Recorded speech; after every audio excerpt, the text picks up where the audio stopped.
So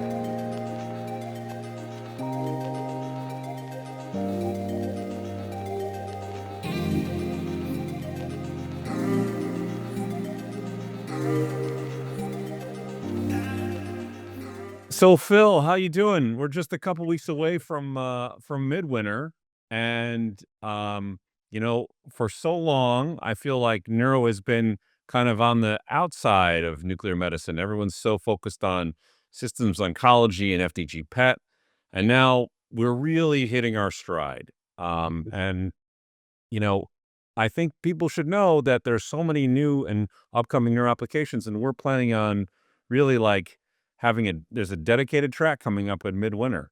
What are you? I know you're participating in the track, and so am I. What are you really looking forward to about midwinter? We all know as nuclear medicine doctors, this is just we're starting a golden era, right, for nuclear medicine. And so much very deserved interest and time and energy being spent in oncology and new things in cardiac. But now it's an amazing time for brain imaging and neuroimaging with regards to molecular imaging and, of course, PET and SPECT. Very privileged that the year I'm the president of the Brain Imaging Council, we have the neuro track. So, a jam-packed, high-quality program for the midwinter meeting from beginning to end, covering soup to nuts, not only back to basics, which midwinter is a lot of the reason people go to, but also the basic research that'll show us where we will be in the near future. So, very exciting. Just to kind of start off, Jake, to give people an idea of what the coverage is, you know, the meeting starts on Thursday, and in the afternoon, we're going to kick it off with neuro-oncology. We sort of thought that'd be a nice way to transition from all the great progress in oncology theranostics to where we will be soon in in the neuro space. So we're going to have neuro-oncology track in the afternoon of the first day. Then we're going to go more in the second day into the dementia space, kicking off with, of course, Alzheimer's disease in the morning of the second day. Not only what we do diagnostically, but making sure that we understand the context, especially with these new amyloid targeted therapies of what we do, including having guest speakers who would talk to us about what we see with ARIA and as well as what we need to do qualitatively and quantitatively to assess patients for selection and response now that we play such a big role in neurotheranostics of evaluating the target from beginning to end when you have the amyloid targeted therapies.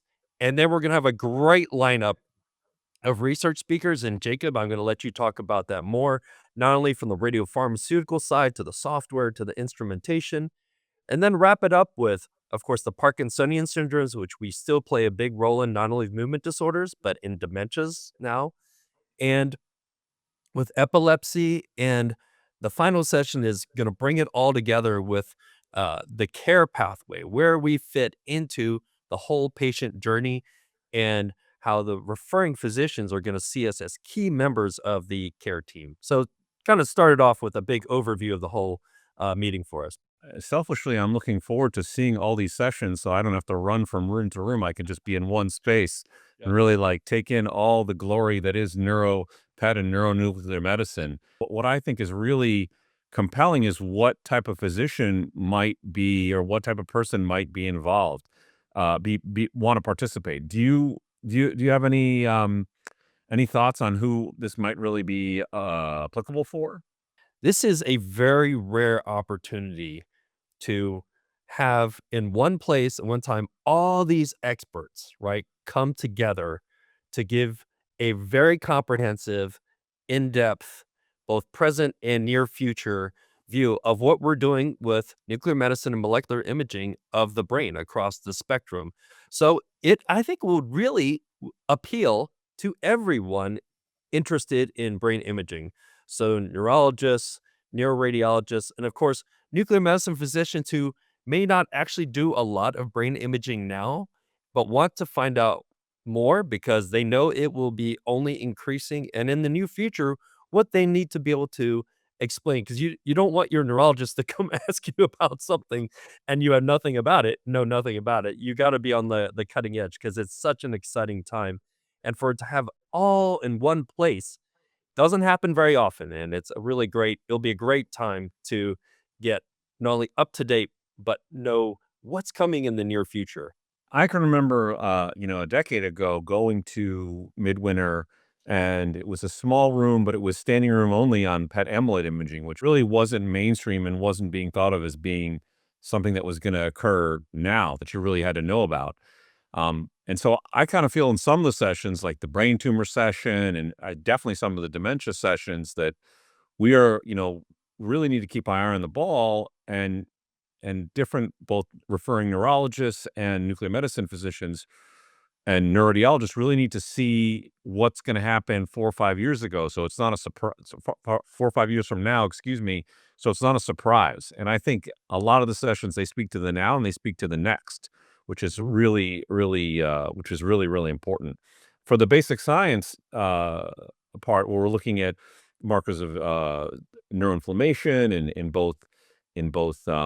I think we're talking about neurodegenerative disease and dementias, and also and hinting at it in epilepsy and also in addiction. I think that's really important because we've come a long way in the past decade, and kind of where we are to see where we are now is going to frame what's going to happen in the next 3 to 5 years. So I'm very excited, and again, all in one place at one meeting with really a fantastic lineup.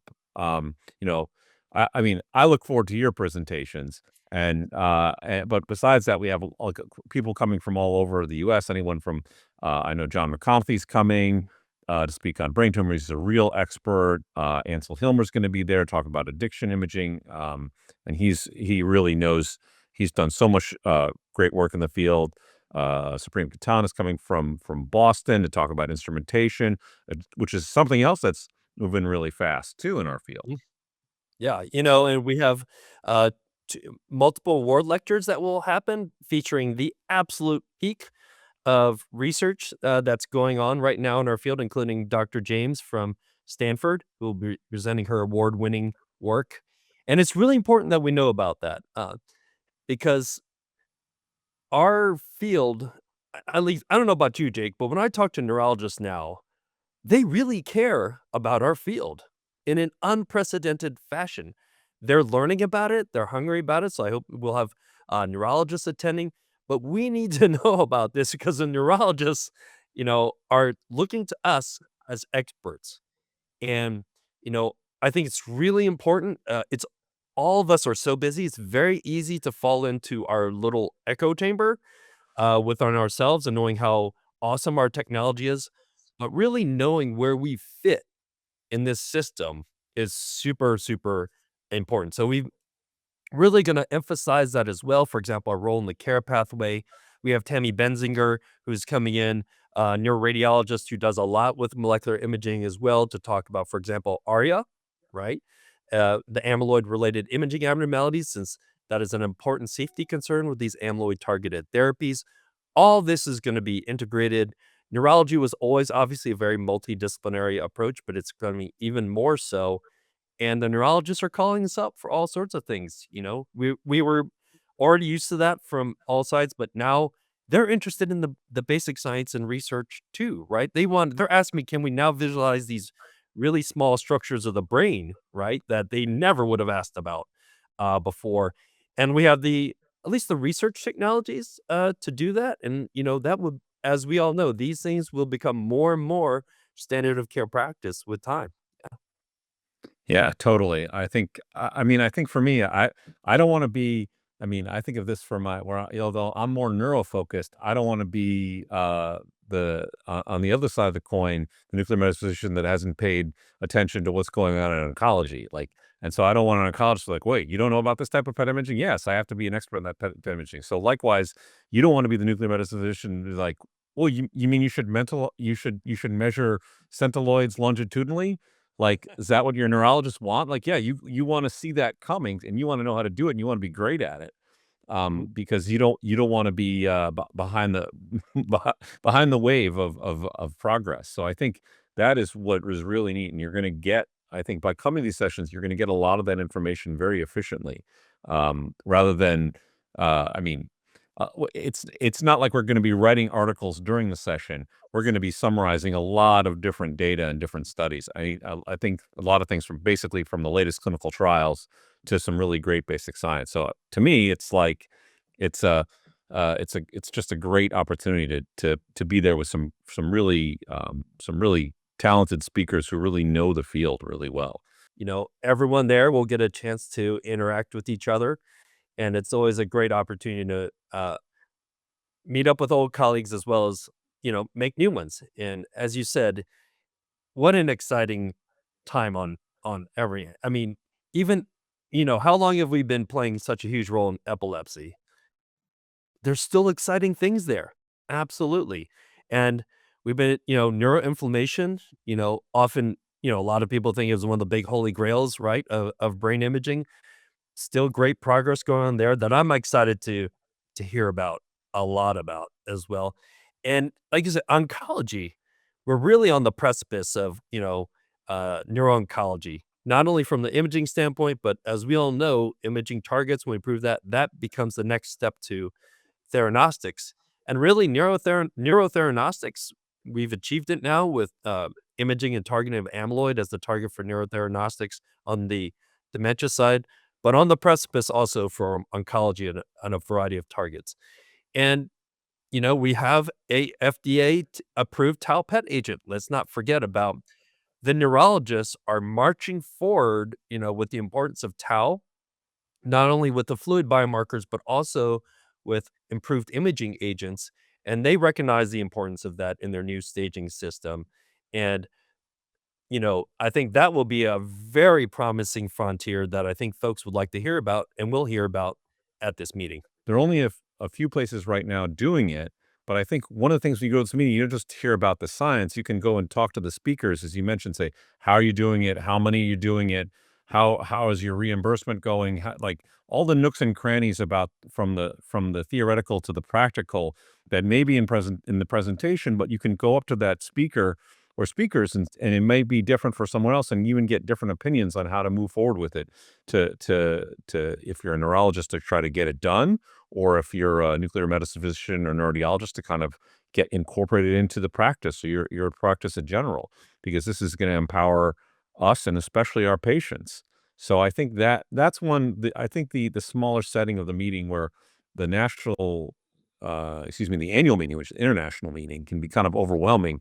But Midwinter is kind of it's a smaller set of people and just such a great kind of dais we'll have talking about these topics. I think I'm really excited about it. Um, I suspect I won't need as much coffee as usual to kind of get through these because I won't have to hear about different issues that I may not be as interested in other aspects of nuclear medicine. Yeah. No, but I think for me, selfishly and unselfishly, it's going to be a great track and a great meeting. And, and I'm there and also as someone with a lot of background in neuro, I'm looking there for nuance, like, how is someone else approaching this problem? How can I improve Mhm. my own approach in looking at this problem? To me, it's a real opportunity to advance my own knowledge in so many different ways, with fantastic colleagues and in a real wonderful setting, real comfortable setting. So, for me, I thank you as president of the Brain Imaging Council for helping to put it together because it looks like such a great spread, and I can't wait to sit at the table and just and partake. It's very exciting for the end of just a couple weeks away at the end of January. Yeah, and I love how you phrased it. Really, it's theory to practice across the spectrum of neuro disease, as we know, which is such a diverse set of diseases. And to have the opportunity to have it all dedicated in one meeting doesn't come often. Very excited for it. Bringing together experts for you to interact with. And it's a smaller meeting, so you can after the speaker's done, you can walk up to them after the podium and ask them, like you said, specific questions. And like I said, very excited that people will be coming from all over the country, and we can exchange, ideas and experience. It's been very eye-opening, like you said, the differences regional differences in, um, honestly, practice with, for example, tau PET. Like you said, not a lot of places do it, but some places are doing it exceedingly well, and kudos. And we need to exchange ideas and how not only to practice, but how to discuss with our clinical colleagues. We are the experts, and we need to be seen as the experts. And we need to have our place at the table. And you know, I think we've all had similar experiences. The neurologists really want us to be a part of that, and they see how important we are. Yeah. Yeah, just my interactions with the referring physicians is, especially neurologists have just gone up so much in terms of the nuance and what they want. So, we want to definitely like help them and our mutual patients really get the best care um, It's always for really so cool many when you reasons. can next time you meet with your neurologist, you come back from a meeting and like, "I just heard about this from a meeting," right? You can tell them, "It's the latest thing that you heard about." That's always I always felt that was pretty cool, and they're always really interested because how often do we get to go to their meetings? How often do they get to come to our meetings? So hopefully, we everyone who's interested can come, and it will be a very efficient and useful, uh, meeting, from the standpoint, like you said, just in just a couple days, you're gonna get a very comprehensive meeting, and I like the way you phrased it, from theory to practice, really, and, it's why so many of us went into nuclear medicine. We love every part of it, right? From the radiochemistry, the instrumentation, to the practice, but also the practical aspects of where we fit into the care pathway, really, too, because that is the final piece that we know that last mile can be very hard, right? Yeah, But and our role is evolving. I think that's something that I also like to hear about from other physicians who are, reading the scans, practicing. How are your interactions going? How do you, how soon are you consulted in this process, and how do you often interact with your colleagues? As something changes, how do you implement that? So I think Mhm. these are all things that I get great insight from talking to different colleagues in nuclear medicine. Hopefully, some neurology colleagues there too, and neuroradiology colleagues. So for sure, that's Yep. just great opportunities. Um, uh, I think like, is there a session or in a particular session that you are selfishly looking forward to, or besides your own, um, but is there one that you think is particularly like for you that you think you might need some updates on, or where in the speaker lineup do you feel like, "Oh, man, I don't wanna miss that for sure." It's hard to pick, Jake, as you know, and I actually just saw Dr. Ivanitsa, in Chicago at RSNA, just this week, and she was telling me about a publication that she just got out a couple days ago, on neuro-oncology and using amino acid PET in the neuro-oncology space, and how I would love to hear even more about how her interactions with the neuro-oncology team have really changed with her research, which is knocking on the door to become standard of care, really. So in the neuro-oncology space, right off about, day one, very excited for those kind of lectures. You know, the basic research, I'm a little bit like you, we're a little bit more involved with basic research than your average bear in nuclear medicine. Really excited, for example, Dr. James's award lectures, been following her career and her amazing work, and she trains many students already in her career who've gone on to do amazing things, and always like to hear from her the updates on the latest, going on in that field. And we have a lot of clinically based stuff. I actually am looking forward to we have at the end of, day 2, everyone, from the Brain Imaging Council and the rest of the speakers are invited to submit their best educational cases, to wrap up day 2, and I'm really looking forward to the amalgamation of awesome cases that people are gonna bring in that they feel the audience is really gonna enjoy, right? And just the practical discussions all day and into day 3. Day 3 is more like, ending with a patient care pathway, some real a good dose of realism that we need to really make sure, about. And the whole time, I'm really looking forward to, getting up there and speaking, getting a chance to ask speakers great questions like everyone else. What would you do with this borderline scan, right? Or what would you do with this, patient who has this clinical setting? Would you change it depending on the read, depending if you knew the patient's setting after discussion with the oncologist? The nuanced things, you're going to get a chance to talk to those speakers after they get down from the podium to really get their input on how they do things, compare it with how you're doing, um, and bring that back to your practice. Yeah. Yeah, totally. I mean, for me, I'm looking forward to the software and the instrumentation session because there's been just some great advances in with the NeuroExplore image that won SNMI's Image of the Year in 2024, and seeing Cyprian present on kind of an overview of in his take on what's going on with the interesting, and then we even have an AI session right after that on image analysis in PET. So I think those two together, I think, are really compelling for me to go along, to match the review of how to do some of the kinetic measurements. But that's more of my research, like science brain thinking about that. But I think also having the neurology component there and saying this is how we're approaching ARIA and Mhm. what you should be thinking about as a nuclear medicine physician and vice versa. Kind of having that dialogue. I think to me that's going to really help round out where I am right now in terms of my knowledge and in my practice. Because we're seeing these orders and we're getting more interest. So I don't want to miss the opportunity for us to really take care of as many patients as possible. All of us really feel when we take care, we see the whole patient, we're part of the whole care team. It's job satisfaction. While we are most responsible for the nuclear medicine images, like you said, knowing that they paused this patient's amyloid targeted therapy because of some ARIA H or ARIA E. Even though I wasn't responsible for reading those images, it still matters. We're part of the team taking care of this patient. So I want to learn about that too.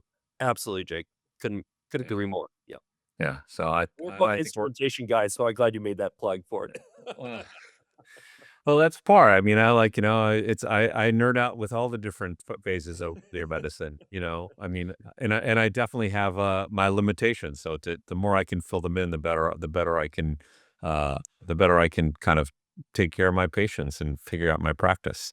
And the information is as you mentioned, it just continues to change at such a pace. So I Yep. want to make sure, I want to make sure that I know which trial came out. I didn't know about Dr. Ivanitz's new trial. I think I might have Yeah. seen something about it, but I would love to hear about it. So that's going to be interesting for me because again, we're getting neuro-oncology interest for Mhm. studies. So how do we get them rolling? How do other places get them rolling? How do they get them taken care of? So very important for us to kind of move forward with the field. And I think this is just the beginning. I think we're just going to keep on having neurotracks. This is not going to be the exception. This is going to end up being the rule. So I'm glad I'm getting in on the first floor here too. That's right. After being in the basement for a while, I'll tell you that much. We all spend time in the basement. That's right. That's right. It's a shared experience. Yeah. So if you're a nuclear medicine, you should come to Midwinter, definitely heading up for the neurology track, and you should invite your neurology colleagues. If you're in neurology and you really want to expand your knowledge and feel and implement it in your practice in the best possible way for your patients, you should definitely consider going to Midwinter. Such a great lineup of great speakers who really know their stuff and are using this technology and pushing the boundaries as we can use it to help our patients and current as possible, then I think midwinter may be a great, really efficient meeting, being some really wonderful speakers like Phil and really running out. I'll be there too. I'll bring some bad jokes and hopefully maintain everyone's attention, but I'll be there too. And I think it's just going to be an exciting meeting, so I'm really looking forward to it. So hope to see you there, and hope everyone can get there. And I think it's going to be an awesome meeting. So thanks so much, Phil, and I'm looking Thank you, forward to Jake. seeing you there. Yeah, look forward to seeing you there.